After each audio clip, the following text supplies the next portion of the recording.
been 5 years since I left my home. God, how I miss it.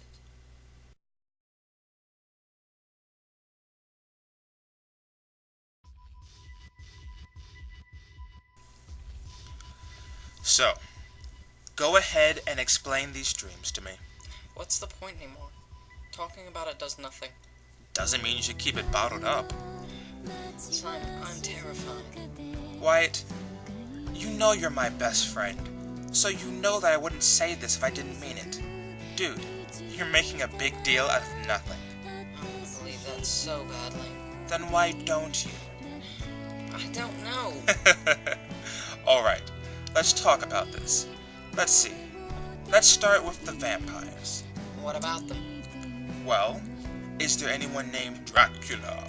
Or even Dracul?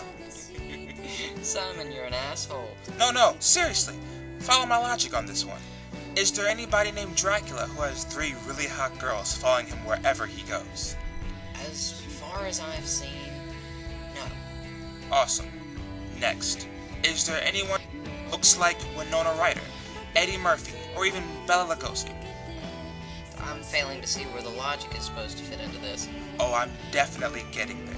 Just hear me out. Dear God. Describe our modern-day vampire. What? I said describe our modern-day vampire. Dude, you're not getting it. Our modern-day vampire, as cool as they are very, emo.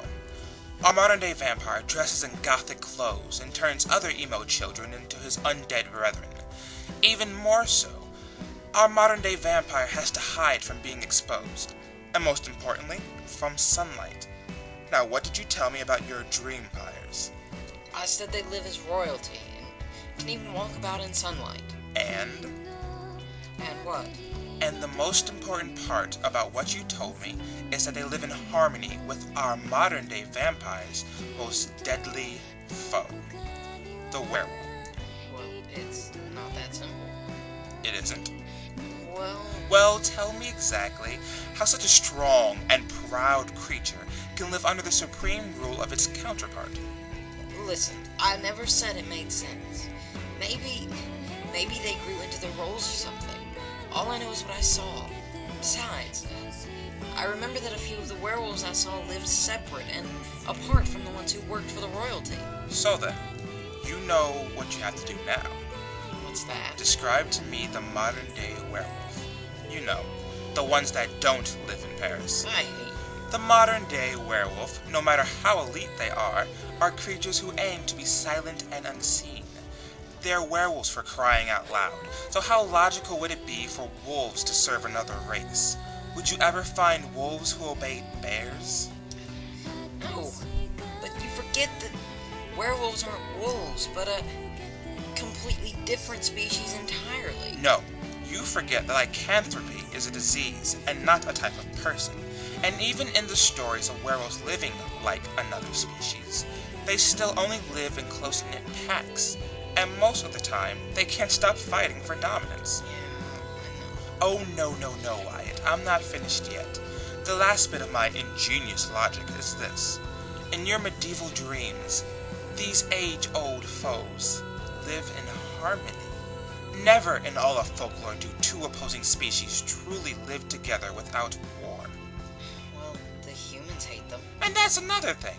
Humans who live only as slaves? Why can't they band together and form some sort of alliance? Why do they have to sit still and become oppressed, forced to live a shitty life in the shadows? I see your point. So, besides the fact that you have a great idea for a book on your hands, what exactly is your dilemma? The first time I had this dream, it seemed to only happen for 5 minutes. I woke up at some really old bar. A tavern? Yeah, whatever. Anyways, I woke up and I was surrounded by a whole bunch of people. The thing is, it felt so real, like I was really there. One of them touched my arm, and the next thing I know, I wake up in my bed. Go on. After a few days, I forgot about it until it happened again. This time it felt as if the dream lasted for half an hour or so, and this time I was in some sort of castle. It ended with some knight seeing me, calling me a peasant, chasing me. Then, days later it happened again, but This time I was there for what felt like a few hours. The craziest part is, however long my dream is, it seems to be exactly the same amount of time that passes in real life. Really now? No, you don't get it.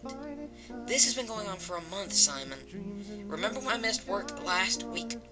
It wasn't because I was goofing off, it was because I was still sleeping, dreaming.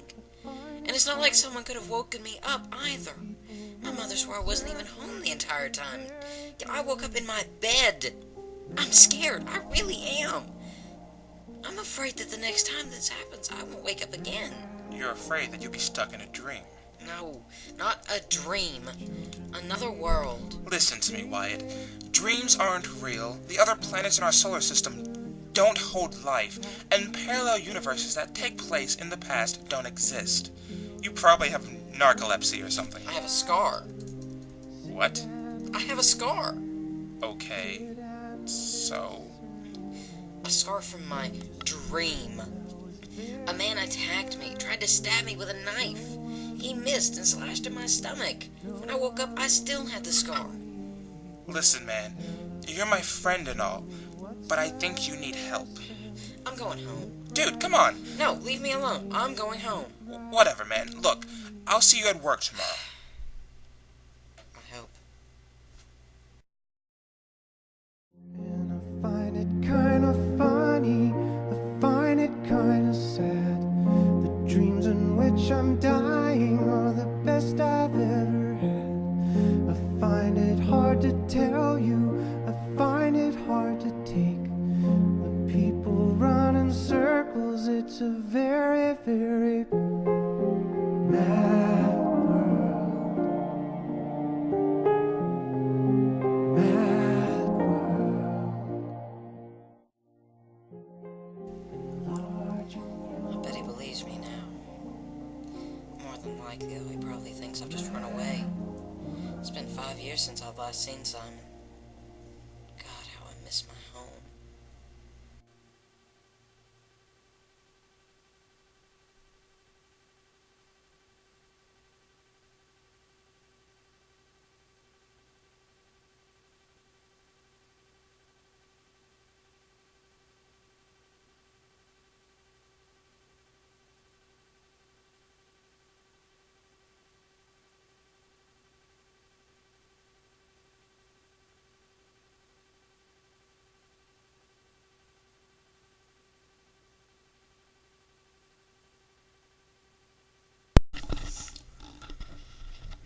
With a knife!